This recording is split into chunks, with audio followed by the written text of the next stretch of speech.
Hey guys, Zelonius here. Welcome to another video on the channel. In this video today, we are going to be looking at the best meta players in FIFA 23 right now. Obviously, these type of videos, it is opinion based.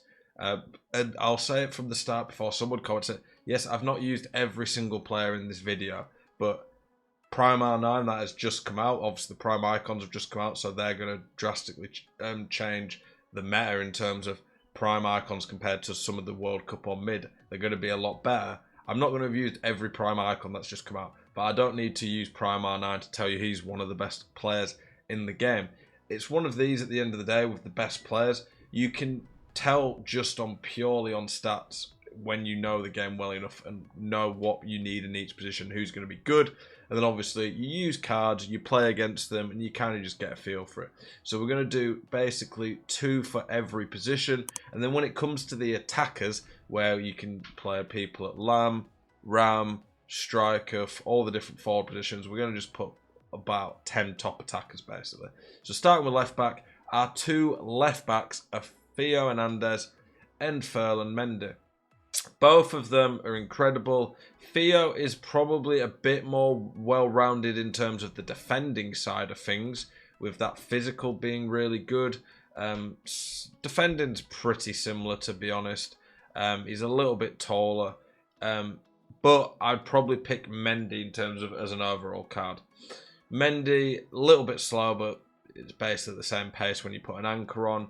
Mendy's passing's a bit better. I'd rather have Mendy's ability on the ball when you counter in that he's got 4-star skills, 5-star weak foot. This Mendy is 500k. Would I be paying that for a fullback? Probably not. But if I was trying to get the best team in the game, I think I would be going for this Mendy card. Right back, we've got a few here. Zambrotta, Diogo Dalot, and Carlos Alberto. Carlos Alberto, this card here, is probably up there for best centre-back in the game. I use his 90 at centre-back. It's incredible, so this is only going to be even better. In terms of centre-backs, we've not put him in there, but you definitely could. In terms of pure right-backs, he is still incredible. Diogo Dalot is really good card, like insane on the ball, good passing, very quick with a shadow. Like 89 pace compared to 97 sounds a lot worse, but when you put a shadow on any card that's got around this pace, they have nearly max anyway. The physical stats on him are great.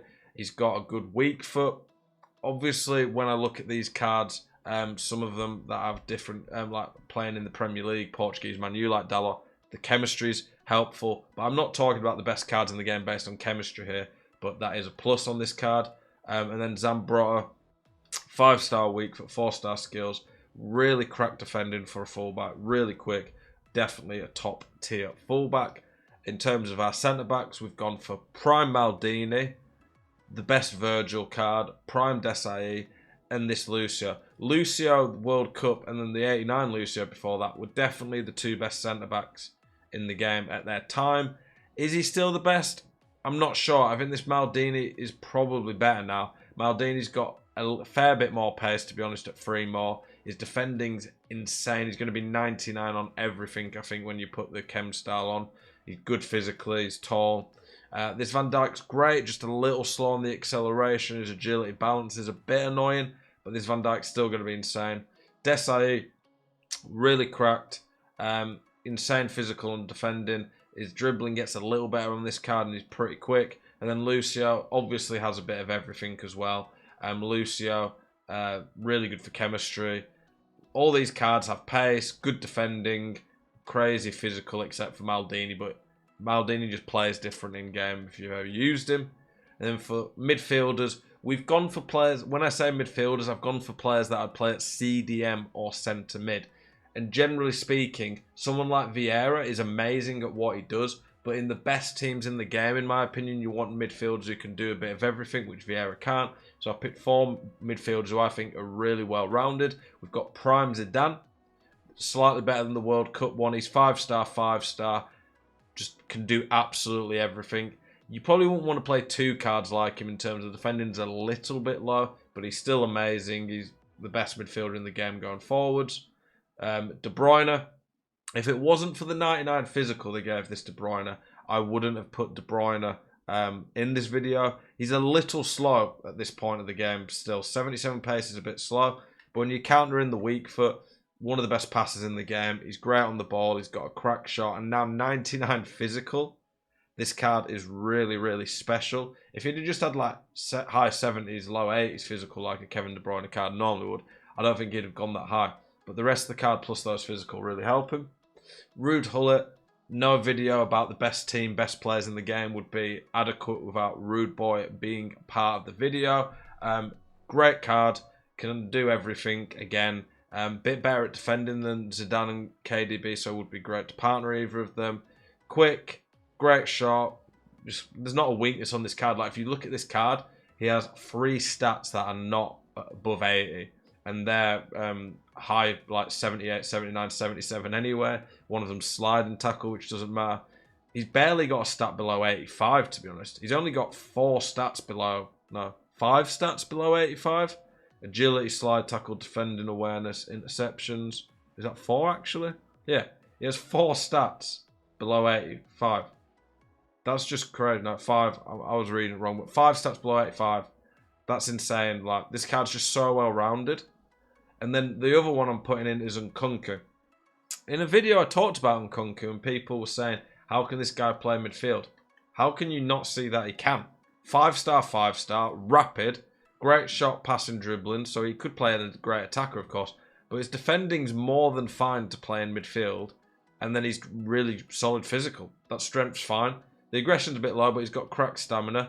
Next to someone who's got a bit better defending, this Nkunku is an absolutely insane midfielder.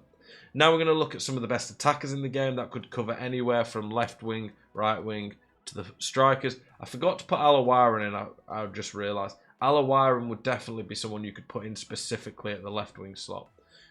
We've got the World Cup Pele. I should have put the Prime Pele in unless... I didn't see Pele actually when I was looking in the concepts. Yeah, Prime Pele is out, so it would be Prime Pele is better than this card, but they're both insane. Prime R9, he'll be the best player in the game right now. What's his price going for at the moment? I'm going to imagine quite a bit. Just a little bit. 10.5 million coins for the best player in the game. He's going to be absolutely outrageous. I don't think any card should ever be worth that, but what a card it is. It obviously has everything. Prime Cruyff. Prime Cruyff, always silky in the game on the ball. I mean, these cards are just that good. I don't really need to explain why they're good, I guess. This Messi, as a cam or left winger, will be special. I think this Messi is probably the best player in the game on the ball. I think he turns better than Pele in game. He's got the shooting traits. I love the dynamic image on the card. Not that that makes him play any better in game, but just look at some of those stats. They're just absolutely nutty. Prime Ronaldinho. Ronaldinho has his own animations in game and really strong, really quick. Dino's always a very, very good card on the game. I'd be playing him probably on the right wing. That's where I think he'd be best on this. That Mbappe. This Mbappe is going to be the best player in the game in terms of playing out wide. The only card is that I'm aware of that has 99 on both the pace stats at the moment. Cracked on the ball, great shooting, very solid physicals, good passing for an elite attacker, very good card. Eric Cantona, his prime, now that was out, his mid was really good during the lengthy meta, but this prime's very good, can get crazy pace. I mean, with a Hunter, he's getting 97 pace, 99 finishing, 98 shot power. His passing's great. He's more than good enough on the ball. Elite physical. Quite a unique card. Like normally him and CR7 are somewhat comparable, but with CR7 not really having any great cards, this Cantona is a bit different. Prime Eusebio. Just ridiculous card as always, Eusebio. Just Eusebio lacks the skill moves a bit compared to some of the elite attackers, but he's about as clinical as it gets. Rapid, great on the ball. And then the last two are Neymar and Alejandro Gomez, both 5-star, 5-star demons. Gomez on paper is probably a little bit better, but Neymar does dribble a little better in game. I find even with the worst dribbling stats, just has his own animations. This Gomez isn't a card you'd normally associate with being one of the very best in the game, but Argentina winning the World Cup, him getting that 5-star, 5-star really helped. 99 agility balance is a great combo, especially with high dribbling, good passing. With a Hunter, gets stupidly quick, really good shooting, top tier card. And then Neymar is just Neymar. He's always insane on the game. Gold Neymar would have made this video regardless. And the first patch, he didn't seem that good, but when they buffed the dribbling a bit, it really did help him. Appreciate you guys watching. Hopefully you've enjoyed this video. As always, I appreciate the support. Keep it spicy, and I will see you guys tomorrow for the next one. Peace.